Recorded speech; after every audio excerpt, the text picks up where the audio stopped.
2015 সালে 10ই ফেব্রুয়ারি উত্তরা 5 নম্বর সেক্টর থেকে আমাকে তুলে নিয়ে 6 মাস 3 দিন গুম করে রেখেছিল। তো আজকে প্রথমেই ধন্যবাদ জানাই আল্লাহর কাছে, অশেষ শুকরিয়া।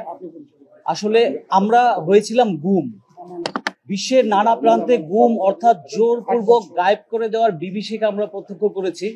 ল্যাটিন আমেরিকান দেশগুলো, আর্জেন্টিনা, চিলি, পেরুতে গুমের পেছনে মূল কারণ হিসেবে আমরা দেখতে পাই দীর্ঘমেয়াদী সামরিক শাসনের নির্মমতা।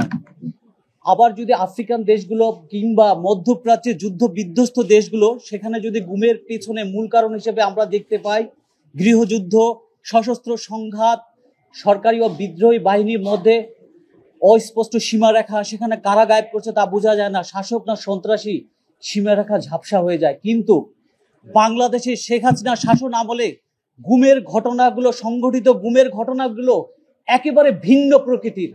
এখানে কাউকে গুম করা হয় নাই সামরিক অভ্যুত্থানের অজুহাতে, এখানে কাউকে গুম করা হয় নাই গৃহযুদ্ধের আবহে, এখানে গুম করা হয়েছে সম্পূর্ণ রাজনৈতিক উদ্দেশ্য হাসিলের জন্য। দমন পীড়নে ভয়ানক স্টিম রোলার চালিয়েছিল ফ্যাসিস্ট হাসিনা।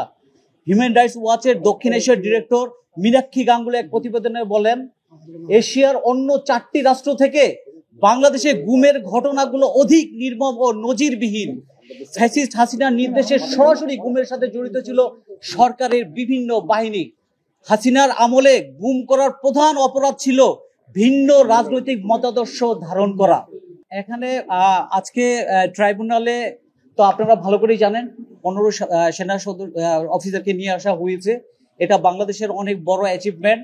আমি চিফ প্রসিকিউটর মহোদয়কে আমার হৃদয়ের অন্তঃস্থল থেকে আমরা সবাই ধন্যবাদ জানাই যে আমরা যে গুম হয়েছিলাম, আমাদের যে নির্মম নির্যাতন আমাদের উপর দিয়ে চলে গিয়েছে, আজকে আমরা কিছুটা হলো তার তৃপ্তি, আমরা আমাদের উপর যে ঝড়টা গিয়েছে এর কিছুটা সান্ত্বনা আমরা দিতে পারছি যে এই সুপ্রিমেসি, যার সুপ্রিম পাওয়ার ছিল যাদের, তাদেরকেও আমরা আজকে আদালতের সম্মুখীন আনতে পেরেছি।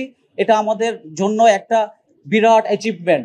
এবং যারা গুম থেকে ফিরে আসেনি তাদের নিখোঁজ, তাদের কণ্ঠ হয়ে আজকে আমরা কণ্ঠ হয়ে বলছি, এবং তাদের নিখোঁজ চোখের ভাষাকে আমরা বিশ্ব দরবারে তুলে ধরে বলতে চাই যে তাদের বিচার একদিন হবেই হবে এবং ন্যায় বিচার যেন হয়। এবং এই গভর্নমেন্টকেও আমরা ধন্যবাদ জানাই।